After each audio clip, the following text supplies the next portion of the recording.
Thank you, Laura, for that message. We should all be thinking about how we can better prepare ourselves and our environment for the changes coming in the year ahead. But for fire management officials, those adjustments need to happen right now. We've seen the risks that come with prescribed fires, even this early in the year.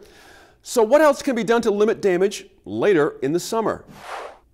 Welcome back. So given all that we know about wildfires and how fire season is changing, what tools do federal agencies, state agencies really have when it comes to addressing our overly dense forests and these warming conditions? Yeah, most of the tools involve removing trees and bringing the process of fire back into the ecosystem. Usually in a prescribed fire situation when people choose the time, place, and weather conditions. Sometimes it's a fire that is naturally ignited from lightning, and it's decided to be managed for resource benefit, for the benefit of the forest. Most projects start with a place and an idea, and then tree removal of some sort happens. Oftentimes it's the smallest and sometimes medium-sized trees.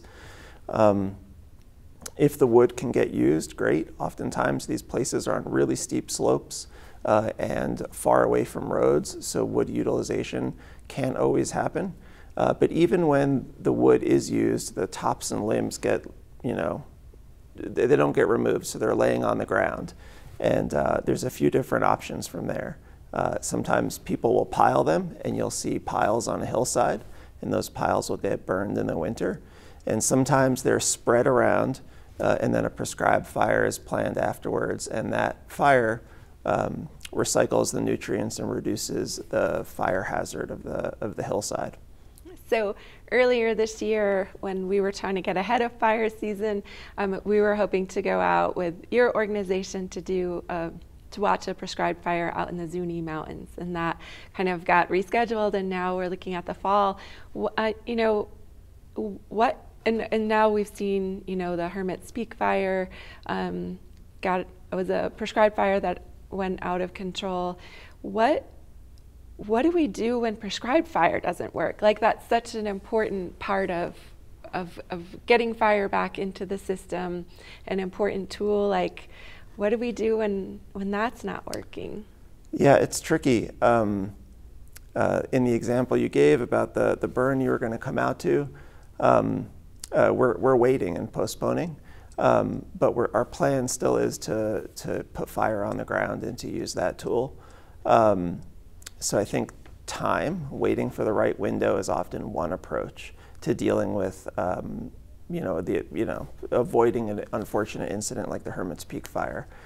In some places, they have these mastication machines that deal with the fuels on the ground by turning them into smaller and smaller fuels, and they kind of shred the wood up.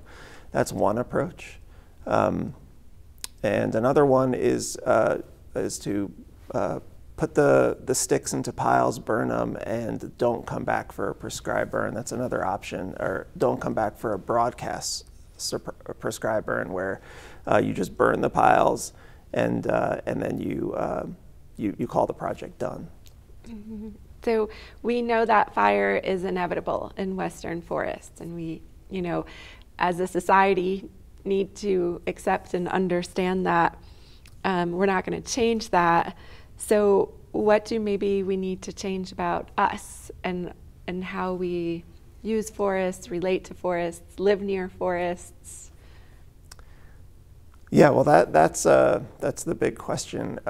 We live in forests, we recreate in forests, we use forests for ceremonial, spiritual purposes. They're a source for the economy. Hunting is a really big part of New Mexico's economy.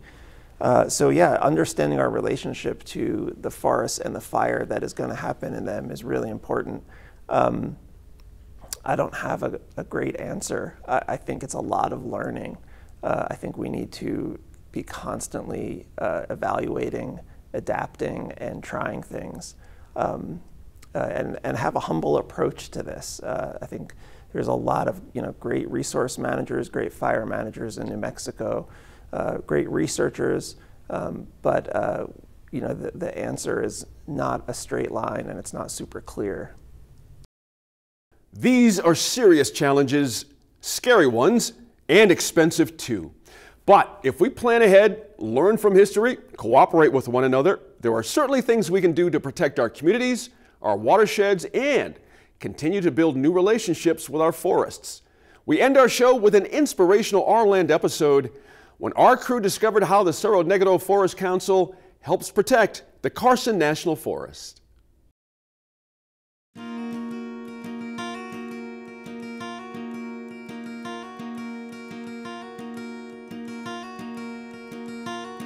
A few years ago, J.R. Logan looked out across his backyard in San Cristobal in northern New Mexico.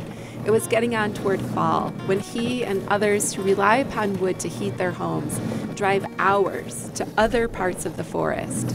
Then they pay for U.S. Forest Service permits to collect wood.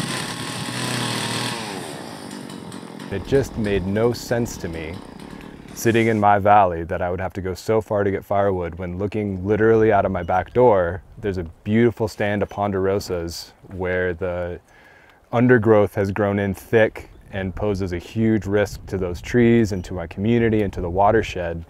And I thought there just has to be a way where I can, make it possible, where we can make it possible for me and my neighbors to be able to cut that wood, which is incredibly valuable to us as firewood and is in our own backyards, and at the same time make our community and our watershed safer. Logan met with elders and leaders in his community. Traditionally, we're a collectivist culture where the group is more important than the individual.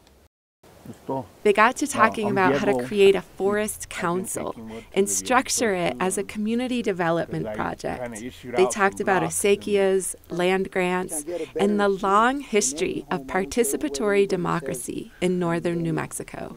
The governance, instead of creating a new system of governance, let's use the old ancient institutional forms of organization that we've had here for centuries, 300-400 years. And that is, the distribution of water has had a very appropriate and very successful governance system. The land grants also have had a long history of governance, very democratic, very participatory. Parciante is what it's called, parciante, when it comes to a ditch. A parciante is a person that has a piece of land that needs irrigating. So they needed a mayordomo to oversee that. They worked with the Carson National Forest, wrote a grant proposal, based bylaws on acequias and land grants, and they created the Cerro Negro Forest Council. Here, there are almost 300 acres of pinyon, juniper, and sage forest lands between the villages of San Cristobal and Valdez that need to be treated, thinned, so the forest is healthier, so it's closer to how it was before the U.S. government implemented fire suppression policies. Our project in particular is designed to remove fuels that otherwise would really ramp up and supercharge fire behavior were we to see a fire occur in this area. When the U.S. government stopped letting forests burn, they became overcrowded with smaller trees, all competing for water and sunlight and becoming additional fuel for wildfires, feeding them, along with drought and rising temperatures, to burn hotter and bigger than in the past. This isn't a restoration project like you might see in Ponderosa Pine, where we're truly restoring an ecosystem to a place that it was millennia ago. Rather, this is restoration for the benefit of people, but also the benefit for the environment, in the sense that we're preventing what would otherwise be an uncharacteristic fire, especially as we see, the climate getting warmer, hotter, and drier over the long run.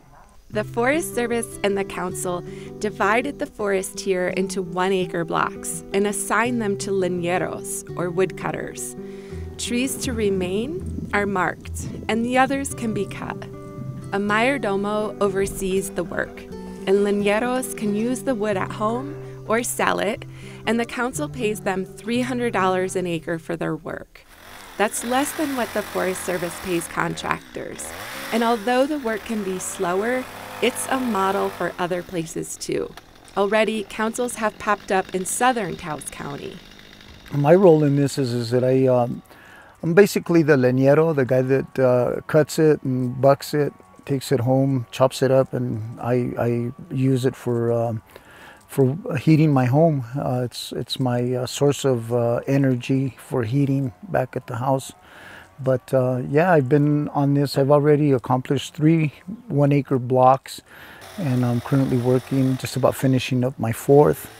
And I've got yet another one that I've been assigned that I've got to get started on and try to get that done before the end of the winter. Having to drive 15 minutes as opposed to 2 hours to get a good load of the best wood that I can say there is to burn piñon. I mean, this is awesome. I'm really glad this opened up, because I was getting kind of worried about finding places to go get wood there. For Logan and leñeros like Cordova, their time in the forest isn't just about cutting wood. It's about connecting with the past and spending time with family. Sometimes I just come out here and just sit around. I work really slow, and I'm always looking for deer, of course. Now that it's so open after they've cleaned this up, I mean, you can really, you see more and of abundance of deer than what we used to in the past. Historically, the relationship between the U.S. Forest Service and communities in northern New Mexico has been fraught, to say the least. The federal agency took over common lands when it was formed in the early 20th century, pushing people off their grazing lands and hunting grounds, requiring permits for wood cutting and piñon gathering, closing access to the forests people had visited for generations. This council is a step toward healing, not just the land, but communities.